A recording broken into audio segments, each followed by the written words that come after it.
जय श्री कृष्णा। जय श्री कृष्णा मित्रों। सभी से आपसे हम अनुरोध करते हैं कि कल एकादशी है और एकादशी के पश्चात विक्रम संवत 2082 शक संवत 1947 एकादशी जया एकादशी मनाई जाएगी। कल कृपया सभी से आग्रह है कि आप सब लोग एक दिन महीने में व्रत निर्धारित करें कि व्रत करने का प्रयास करें और भगवान के प्रति निष्ठा बनाए रखें आप सबको, ताकि हमारा जीवन एक धार्मिक प्रवृत्ति की ओर बढ़ने का प्रयत्न करे। अगर हम धर्म ग्रंथ नहीं पढ़ेंगे, अगर धर्म की चर्चा नहीं करेंगे और धर्म आचरण निर्वाह नहीं करेंगे तो धर्म विहित कहला जाएंगे, हम धर्म से वंचित हो जाएंगे। तो हम सबको धर्म से वंचित नहीं होना है, धर्म को अपनाना है अपने जीवन पर और निर्वाह करना है। तो आइए हम सब जया एकादशी कल है 29 तारीख को, तो हम सब व्रत रखने का प्रयास करें, क्योंकि ये नियम वैसे वैष्णव को तो निर्धारित ही है, पर हम सबको ही रखना चाहिए। और कोई सनातनी इतने सारे ग्रंथ हैं, इन ग्रंथों को अपने घर पर रखने का कार्य करना चाहिए हम सबको। रामचरितमानस, रामायण, श्रीमद् भागवत गीता, सत्यम संहिता, ये सब अपने जिस स्थान पर हैं, निवास कर रहे हैं, उसी घर पर किसी छोटी सी अलमारी पर रखिए, जहाँ आपके इष्ट हों, देवी देवता विराजमान हों, वहीं रख दीजिए। अगर हम सब एक चौपाई भी अगर नहीं जान रहे हैं कोई धर्म कोई भी ग्रंथ की, तो हम सब अनभिज्ञ को प्राप्त हो रहे हैं, अनभिज्ञता को। हम सब जो आर्यावर्त में निवास कर रहे हैं, भारत खंड में, तो हम सबको कुछ न कुछ चौपाइयाँ तो हर मुख कंठस्थ होना ही चाहिए, ये हमारा धर्म कहता है। और धर्म की रक्षा तभी होगी जब हमारे वाणी में भगवान के प्रति कोई श्रद्धा जागृत होगी। रामचरितमानस में गोस्वामी तुलसीदास जी महाराज कहते हैं कि प्रथम भक्ति संतन कर संगा, दूसर रतिमन कथा प्रसंगा। तो भक्ति जो है तो कई प्रकार से अर्जन किया जा सकता है। नवधा भक्ति 9 प्रकार की होती है। तो इनमें से कोई आचरण हमारे जीवन में अगर आ जाए तो हम सब भक्ति में गंगा में स्नान करने के भागी हो जाएंगे। तो जब हम ऐसे आचरण रखेंगे धर्म ग्रंथ, तो हम धार्मिक कहलाएंगे। लेकिन अब अगर हमारे जीवन में अगर कोई धर्म ग्रंथ नहीं है तो धार्मिक कहलाने के अधिकारी हम नहीं हो सकते। और इसमें आनंद इतना आता है, देखिए, धर्म ग्रंथ में पढ़ने में, कि हम सब इतने आनंद हो जाएंगे, जितने हम सब विषैले पदार्थों में लिप्त हैं, वो सब त्यागने का प्रयत्न कर देंगे आप लोग। तो विषयों की तरफ जाने का प्रयत्न मत करिए। आइए हम सब संकल्प लें, एक नया वर्ष है, 2026 शुरू हो रहा है, और इस नए वर्ष में एक संकल्प लेना चाहिए कि हम सब नशे को त्याग करके एक सुंदर जीवन यापन करने का प्रयत्न करें। नशे पे हमारा जीवन इतना विषय में डूब जाता है ताकि हमारा जीवन, हमारा परिवार नष्ट होने का प्रयास प्रगति में हो जाता है। तो हम सब नशा मुक्त होना चाहिए। हमारे भारत में प्रधानमंत्री जी के नेतृत्व पर जो ऐसी योजनाएं चलाई जा रही हैं, नशा मुक्ति अभियान, हम सबको उसमें जुड़ना चाहिए और उनके बताए हुए मार्गों पर चलने का प्रयत्न करना चाहिए। तो हम सबका जीवन सार्थक हो जाएगा।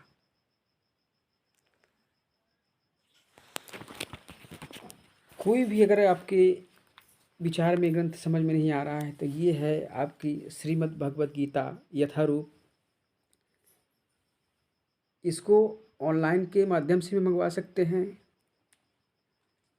और हमारे द्वारा भी ऑर्डर कर सकते हैं। आप जितनी आवश्यकता हो आपको प्राप्त हो जाएगी। ऑनलाइन डिलीवरी है, कहीं से भी मंगवा सकते हैं।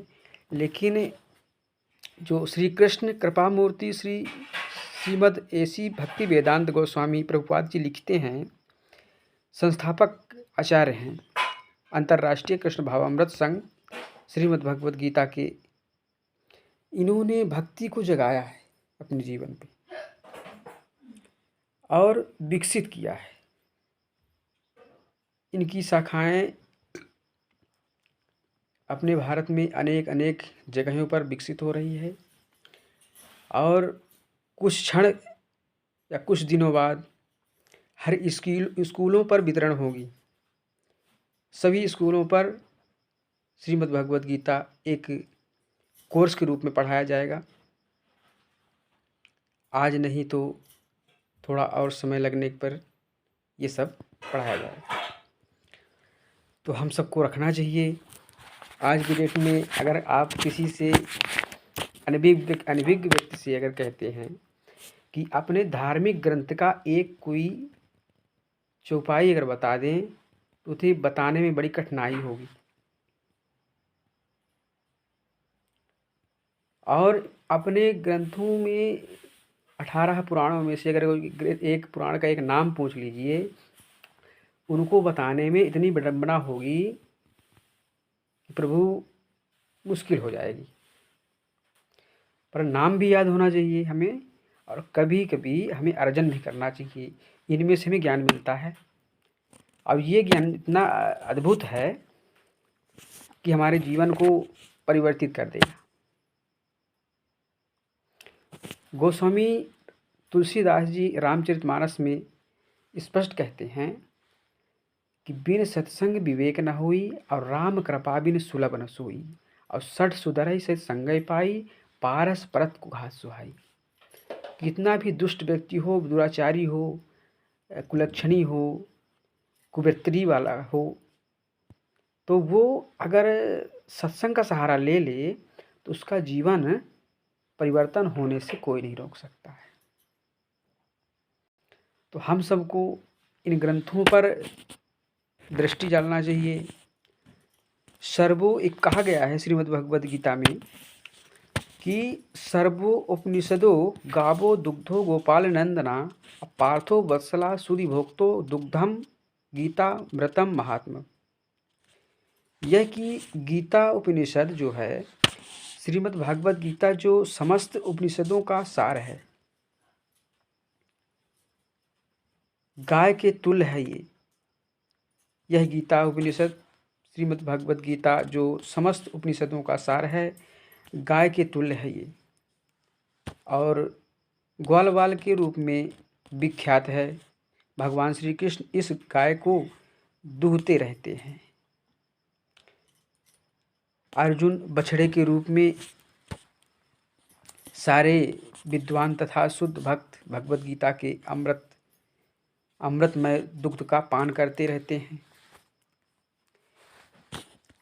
एकम शास्त्रम देवकी पुत्र गीताम एको देवो देवकी पुत्र एवा एको मंत्र इस्तस्याय नमामि यानी कर्मशयोकम तस्य देवस्य सेवा।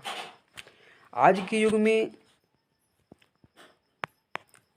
लोग एक शास्त्र, एक ईश्वर, एक धर्म, एक वृत्ति के लिए अत्यंत उत्सुक हैं।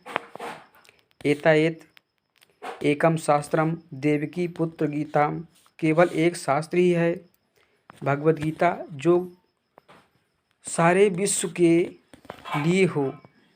एको देवो देवकी पुत्र एव सारे विश्व के लिए ही है। ईश्वर को श्री कृष्ण एको मंत्र इस्तस्या नमामि यानी, और एक मात्र एक प्रार्थना हो, इनके नाम का कीर्तन करें। हरे कृष्णा कृष्ण कृष्ण हरे हरे, हरे राम राम राम हरे हरे। तो ये कर्म प्योकम तस्य देवस्य सेवा, केवलम एक ही कार्य हो भगवान की सेवा, गीता महात्म्य है। तो अगर हम ग्रंथ को भी रोज पढ़ते हैं या कभी अपने समय समय पर कभी कभी, वैसे तो हमारा जीवन गृहस्थमय है, तो गृहस्थमय जीवन होने पर भी काम से फुर्सत नहीं है, तो 15 दिन में या फिर 1 माह में एक दिन निर्धारित करें कि हमें ग्रंथ को हाथों से लगा करके माथे पे लगाना है और वाणी से कहना है और जीवन पे उतारना है। ये हमें भगवद गीता जीने का मार्ग बताती है, जीवन निर्वाह करने का। कहते हैं गीता से ज्ञान मिला, गीता से ज्ञान मिला, रामायण से राम,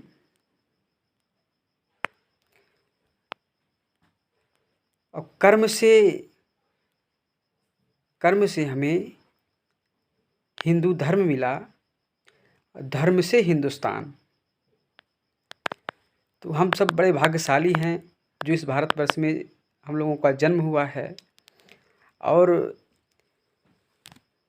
इस जन्म के उपरांत अगर हम इस जन्म का लाभ नहीं ले पाए तो हमारा जीवन एक राक्षस प्रवृत्ति में जा रहा है।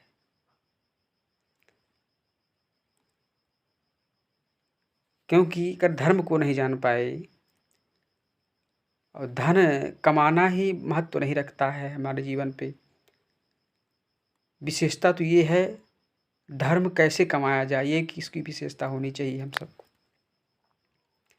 क्योंकि सही तरीके का अगर धन कमाया जाए तो हमारे जीवन को सार्थक है और हमारा जीवन उत्सुक, आनंदमय, मंगलमय व्यतीत करेगा। गलत तरीके का धन कष्ट और कुलीनता को प्राप्त होता है। तो हम सबको धन भी कमाना आवश्यक है इस जीवन में, गृहस्थ में, लेकिन ऐसा धन कमाना है जो धर्म के प्रति हो। अधर्म के तरीके से कमाया जाए धन। आपने देखा होगा श्रीमद् भागवत में कि राजा परीक्षित जो थे, तो एक ये राजा थे, और ये राजा होने के उपरांत इनके जो बाबा थे पहले या पिताजी थे, तो इन्होंने गलत तरीके का धन कमाया हुआ अपने कारखाने पे रखा हुआ था। लेकिन इनके वंशज जो हुए राजा परीक्षित थे, इन्होंने उस राज खजाने का जो अधिकारी बने, ये राजपाट संभाला इन्होंने, तो राजमुकुट को अपने सर पे धारण किया उन्होंने। और उस राजमुकुट को धारण करने के पश्चात ये एक जंगल की ओर शिकार खेलने जाते हैं, और वहाँ शिकार खेलते खेलते बड़ी कठिनाई करते करते इनका शरीर असमर्थ हुआ जब, तो ये एक साधु थे जो तपस्या में बैठे हुए थे। तो समीक ऋषि नाम था उनका। तो समीक ऋषि जी अपने ध्यान पे लग्न थे, एकदम निष्ठा से, दृढ़ता से। पर राजा परीक्षित ने उन्हें आवाज़ लगाया कि देवऋषि महात्मा महात्मा पुरुष जो हैं ये बैठे हुए थे, तो उनको कहते हैं कि महात्मा जी कृपया हमें पानी थोड़ा दीजिए, अगर इस हमको बड़ी ज़ोर सी प्यास लगी हुई है। तो ऋषि अपने ध्यान पे लग्न थे, एकदम निष्ठा से मग्न हुए थे। पर राजा को लगा कि ये हमारे एक राजा की आज्ञा का पालन नहीं कर रहे हैं, ये सुनकर भी अनदेखा कर रहे हैं।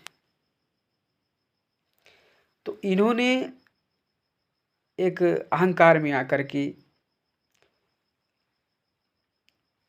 ऋषि को बड़े क्रोध में आकर के उन्हें देखा,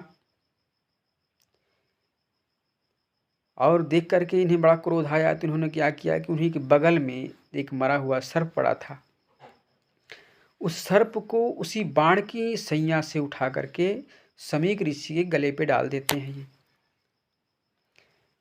जब समीक ऋषि के गले में डाल दिए, समीक ऋषि तो अपने ध्यान पे ही लग्न थे, परंतु ये छोड़ करके वहाँ से चले गए। उनको जब इनको पता चला कि प्यास से व्याकुल हो रहे हैं ये, तो जब उनके समीक ऋषि के शिष्य उस समय नहीं आ पाए, लेकिन उनके पुत्र भ्रमण करके वहीं पे पहुंच गए अपने पिताश्री के पास।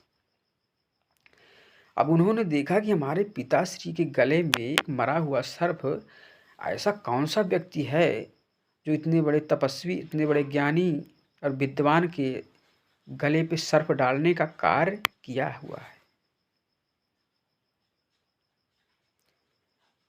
तो वो अपने अंतर दृष्टि से देखते हैं कि कौन है ऐसा व्यक्ति।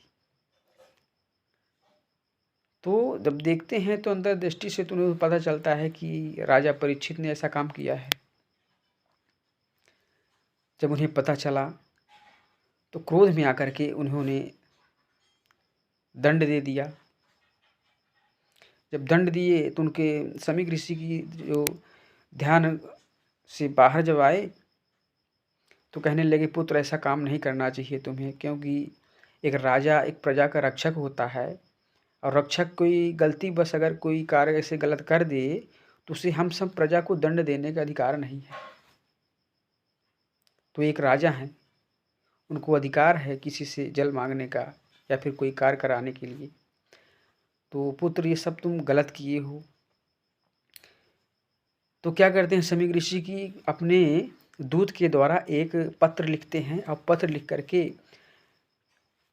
राजा परीक्षित के यहाँ संदेशा भिजवाते हैं कि आपको श्राप लगा है प्रभु, आपको आज से 7वें दिन तक्षक नाम के सर्प के डसने से मृत्यु होने की संभावना है, तो आप अपने बचने का उपाय ढूंढ लीजिए।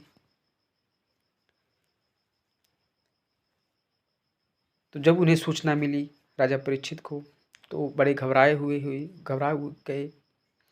जब घबराए तो बड़े बड़े ऋषियों महात्माओं से उन्होंने संपर्क किया और अपने मुक्ति का उपाय ढूंढने का प्रयास किया। उन्होंने हर जगह जा कर के जब हर जगह गए, कारण ये था जो इन्होंने कार्य किया, लेकिन बड़े धर्मात्मा राजा थे वो राजा परीक्षित, पर ऐसा कार्य क्यों उनसे हुआ, उनके हाथों से जो धन कमाया हुआ गलत तरीके का था। तो राजा परीक्षित के जो वंशज थे उन्होंने किसी राजा के राजमहल पे चढ़ाई करके उस राजा के पूरे सेनाओं को मार करके बंदी बना करके उनका सब कुछ छीन लिया था। जब कुछ छीनने के बाद मृत्यु की दी, उनके सभी सैनिकों को मार डाला, उनसे सब छीन लिया गया। राजा का पूरा राजपाट छीन करके अपने महल पे रख दिए, क्योंकि वो धन कमाया हुआ जो था वो धर्म का नहीं था, अधर्म का था। पर राजा परीक्षित को क्या पता कैसा धन है, लेकिन उनके परिवार को भुगतना पड़ा ना। उनके समाज, उनकी जो वंशज थी, उनके लड़के थे, उनके पोते थे, उनको भुगतना पड़ा। अब राजा परीक्षित जो थे, अपने सर पे धारण किया मुकुट। अब जब सकर मुकुट धारण किया, उसमें कलयुग का वास हुआ, क्योंकि गलत तरीके का धन जो होता है उसमें कलयुग वास करता है।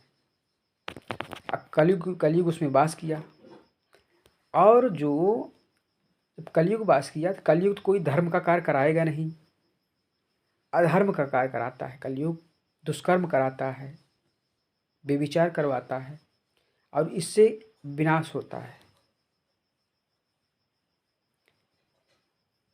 तो हम सबको धर्म की कमाई को ही प्राप्त करना चाहिए। अधर्म की कमाई हमारे लिए विष के समान है।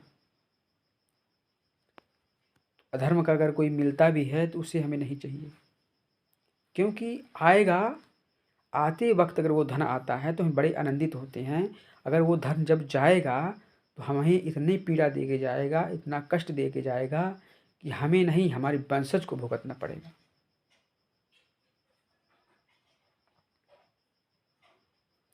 तो ऐसा धन किस काम का? क्योंकि कलयुग जो है तो ऐसे ऐसे स्थानों पर रहता है। राजा परीक्षित ने स्थान दिया था उन्हें कलयुग को रहने के लिए कि भाई, आपके राजपाट से हमें निकाल रहे हैं, तो मैं इस संसार में कहाँ जाऊं? तो इन्होंने कहा कि तुम जाओ, स्वर्ण में वास करोगे, सोने पर।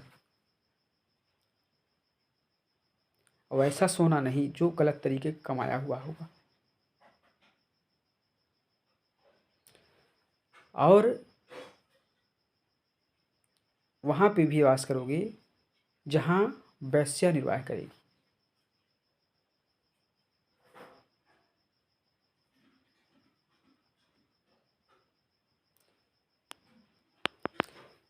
तो चार पांच स्थान बताया उन्होंने कलयुग को रहने के लिए। और इसीलिए कहा गया है कि धर्म की कमाई पर भगवान का वास होता है, अधर्म की कमाई पर राक्षस प्रवृत्ति का जीवन यापन करना पड़ता है। तो हम सब भगवान के अंश हैं। ईश्वर अंश जीव अविनाशी, चेतन अमल सहज सुख राशि। तो हम सब का जीवन जो है, हम सब ईश्वर के अंश हैं,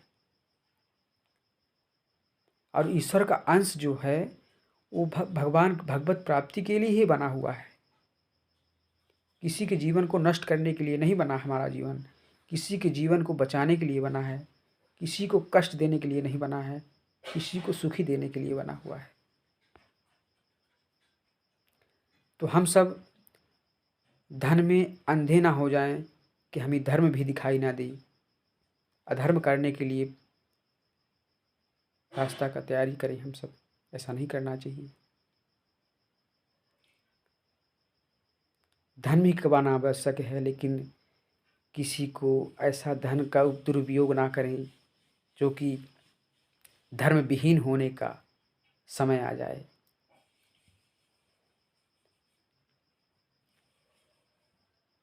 क्योंकि हमारा जीवन बड़ा अमूल्य है, अनमोल है जो जीवन हमारा। तो हम सबको धर्म नीतियों पर चलना ही चाहिए, धर्म मार्ग पर चलना चाहिए। भगवत गीता जो है तो बड़ी सुंदर चर्चा भी बताई गई भगवान की, जो प्रथम अध्याय 1 में है कि इसमें कहते हैं कि प्रथम श्लोक जिसमें कि धर्म क्षेत्रे गुरु क्षेत्रे संवेता युयुत्सवा ममका पांडवाश्चैव किम कुर्वन्तु संजया। धृतराष्ट्र ने कहा है कि हे संजय, धर्म भूमि में कुरुक्षेत्र में युद्ध की इच्छा से एकत्रित हुए मेरे तथा पांडु के पुत्र ने क्या किया है। भगवत गीता में एक बार बहुपाठित आस्तिक विज्ञान में जो गीता महात्म्य में सार है रूप में यदि हुआ है, इसमें उल्लेख है कि मनुष्य को चाहिए कि वह श्री कृष्ण की भक्ति की सहायता से संवीक्षण करते हुए भगवत गीता का अध्ययन करे और निस्वार्थ प्रेरित व्याख्याओं के बिना इसे समझने का प्रयास करे। अर्जुन ने जिस प्रकार से साक्षात भगवान कृष्ण से गीता सुनी है और उसका उपदेश ग्रहण किया है, इस प्रकार की स्पष्ट अनुभूति का उदाहरण भगवद गीता में ही है। यदि उसी गुरु परंपरा से निज स्वार्थ से प्रेरित हुए बिना किसी को भगवद गीता समझाने का सौभाग्य प्राप्त हो तो वह समस्त वैदिक ज्ञान तथा विश्व के समस्त शास्त्रों के अध्ययन को पीछे छोड़ देता है। पाठक को भगवद गीता में न केवल अन्य शास्त्रों की सारी बातें मिलेंगी, अपितु ऐसी बातें भी मिलेंगी जो अन्यथा कहीं उपलब्ध नहीं है। यह गीता का विशिष्ट मानदंड और स्वयं भगवान श्री कृष्ण के द्वारा सशब्द उच्चारित होने के कारण यह पूर्ण आस्तिक विज्ञान है। महाभारत में वर्णित है, धृतराष्ट्र तथा संजय की बातें इस महान दर्शन के मूल सिद्धांत का कार्य करती हैं।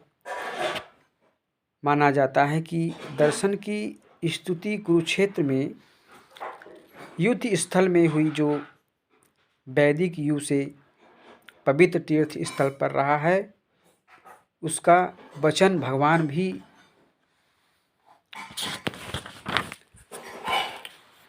के द्वारा मानव जाति की पथ प्रदर्शन हेतु तब किया गया है। तो हम सबको आइए सब मिलकर के अपने जीवन पर एक आचरण रखें और माने, निर्वाह करें। हम सबको धर्म को मानने का अधिकार है, क्योंकि हम सनातनी हो चुके हैं। हम सबको सनातनी होने का एक बड़े भाग्य से ये धर्म मिला है, और धर्म मिला, ये जीवन भी मिला। बड़े भाग मानुष तन पापा, अति दुर्लभ सब ग्रंथ ही गावा। तो बड़े भाग्य से ये जीवन मिला, ये तन मिला। इस तन का सदुपयोग करिए, दुरुपयोग नहीं महाराज। नहीं, हमारा जीवन एक पशु के समान हो जाएगा अगर हम धर्म को नहीं जान रहे हैं, ग्रंथ की चौपाइयों को नहीं मान रहे हैं, जीवन पे नहीं उतार रहे हैं, तो हम में और पशु में अंतर नहीं है। हम में और पशुओं में अंतर नहीं है महाराज। धन कमाना बड़ी बात नहीं है, धन तो हर व्यक्ति कमाता है, लेकिन धर्म भी कमाने की आवश्यकता है हमारे जीवन पे। धर्म को छोड़ना नहीं है, साथ में लेके चलना है। क्योंकि धर्म से अगर धर्म कहाँ जाया जाएगा, धर्म से तो धन्य हो जाएगा।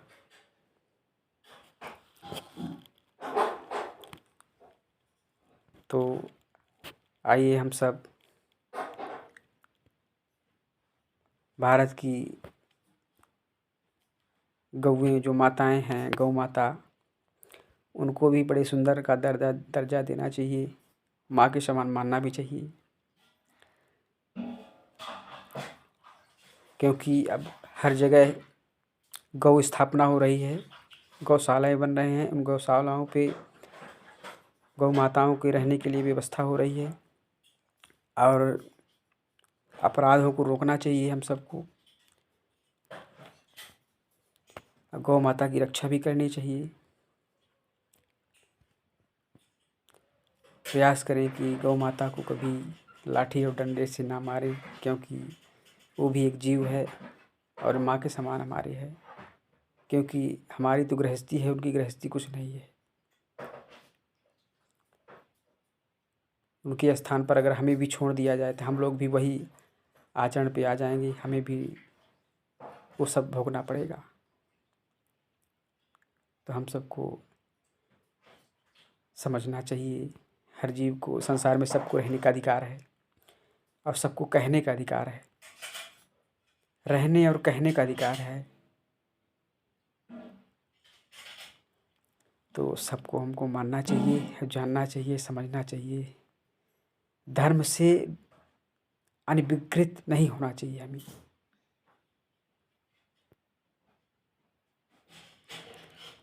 धर्म हमारे जीवन के लिए बहुत आवश्यक है, एक औषधि है हमारे जीवन के लिए।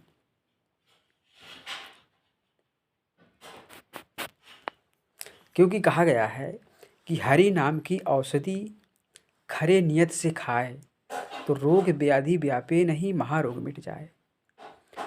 महाराज, जो ये हरि नाम की औषधि है तो आपको जीवन को निरोगी बना देती है।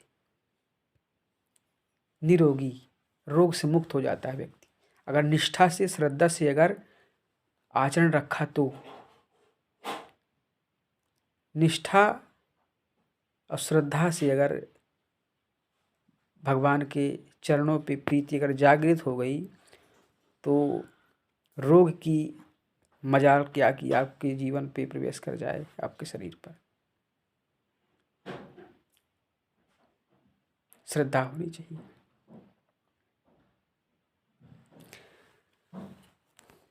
क्योंकि कहा गया है,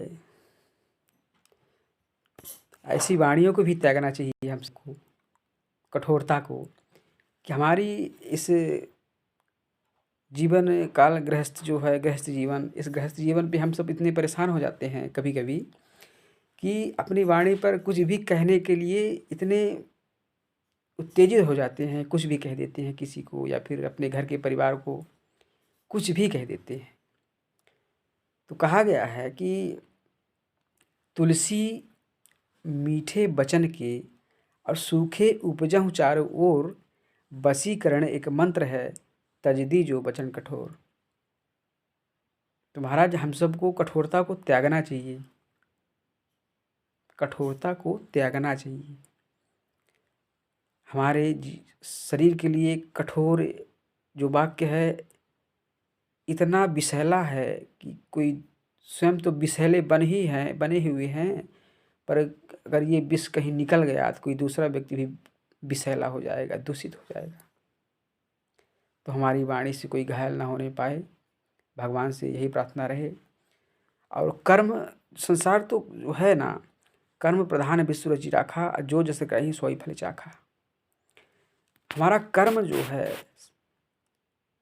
संसार ये विधान है, विधान का कर्म है। तो ये कर्म जो हम जैसे करेंगे वैसा मिलेगा। तो हम किसी को दंड देने के अधिकारी नहीं है महाराज। हमारा तो एक मानव जीवन हम सबको मिला है कार्य करने के लिए, भक्ति वंदना करने के लिए और अपना जीवन चलाने के लिए मिला है, परमार्थ में लगने के लिए मिला है। किसी को दंड देने का अधिकार हमें सब नहीं है। तो हमें सब ये सब किसी को दंड नहीं देना चाहिए। क्योंकि एक ग्रंथ में जो 18 पुराणों में से एक पुराणों में वेदव्यास जी महाराज कहते हैं कि अष्ट पुराणेषु व्यासस्य वचनम पाप पर पुण्यम पाप पर पीड़नम।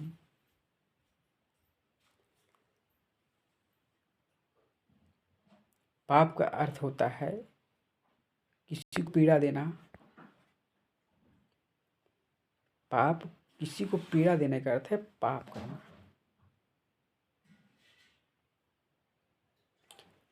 किसी को प्रसन्नता देना ये पुण्य का कार्य कहलाता है। जरूरी नहीं कि धन देने से ही कोई प्रसन्न होता है, कि धन से नहीं। किसी को जीवन की प्रसन्नता, हमेशा के लिए प्रसन्न रहे ऐसा जीवन अगर दे दे, किसी को ज्ञान ऐसा मिल जाए कि जीवन भर प्रसन्न रहे, कपड़े, कुछ खाने के पदार्थ अगर हम किसी को देते हैं तो 1 घंटे के लिए उसके मुंह में स्वाद रहेगा, अगर 1 घंटे बाद उसका स्वाद समाप्त हो जाएगा। वस्त्र किसी को देते हैं अगर, 1 बरस तक उसके शरीर पर रहेगा, फिर नष्ट हो जाएगा। लेकिन अगर ज्ञान जो है अनंत है, इसकी कोई सीमा नहीं है। अनंत, जिसका कोई सीमा है ही नहीं, सारी जीवन आनंदितमय रहेगा। तो हम सब आनंदमय रहने के लिए सत्संग का सहारा लेंगे तो विवेक जागृत होगा। अब विवेक जो है तो सत्संग के ही प्राप्त होता है। विवेक की अनंत महिमा है और बुद्धि की सीमा कम है। तो हमें विवेक की आवश्यकता है। हम सब सनातनी बनने का प्रयास करें और विवेक को प्राप्त करें। और हम सब संकल्प लें, नए वर्ष से प्रारंभ हो रहा है, जो पहला महीना है ये 2026 का। इस वर्ष से एक निष्ठा से, दृढ़ता से एक संकल्प लें कि हम सब कोई गलत आचरण इस माह से त्याग रहे हैं। संकल्प ले हम।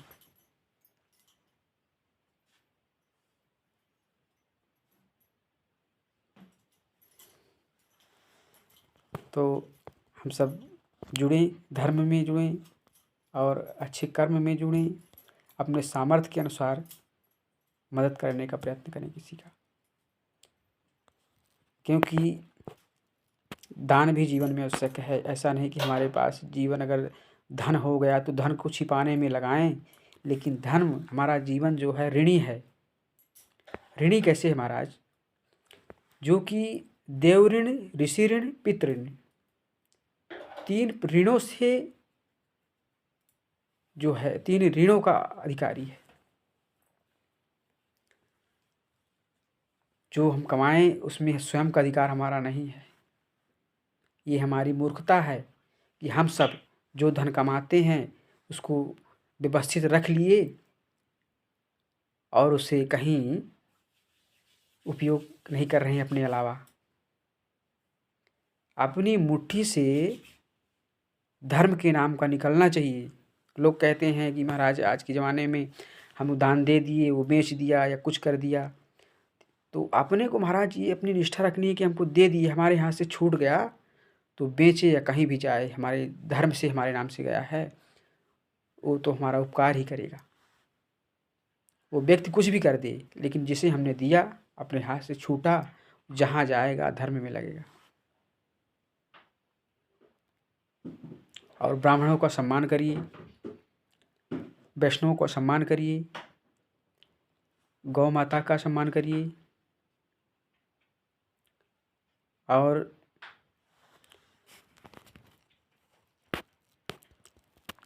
महापुरुषों का सम्मान करिए, माताओं का सम्मान करिए, बहनों का सम्मान करिए, बच्चों का सम्मान करिए।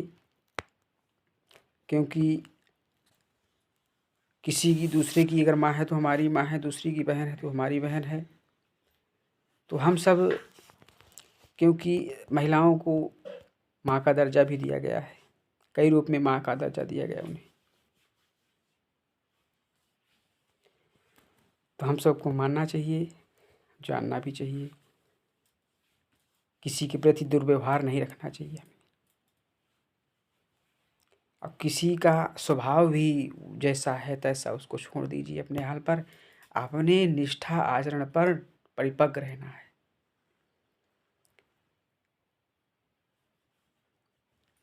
महाराज हम सब वैष्णव बने, ऐसे अभक्ष पदार्थों का पान ना करें, भक्षण ना करें जो कि हमारी जीवन के लिए विनाशकारी हो। आइए हम सब संकल्प लें, मांस भक्षण को त्याग दें, मदिरा को त्यागें और धूम्र को, पान को त्यागें। ये हमारे लिए नहीं बना हुआ है। चलिए, रात्रि का समय है, हम सब विदा लेते हैं। अब कल चलिए किसी दूसरी वीडियो की ओर आप सबसे मुलाकात होगी। जय श्री कृष्णा, जय श्री राम, जय श्री राम। हरिदास पीले।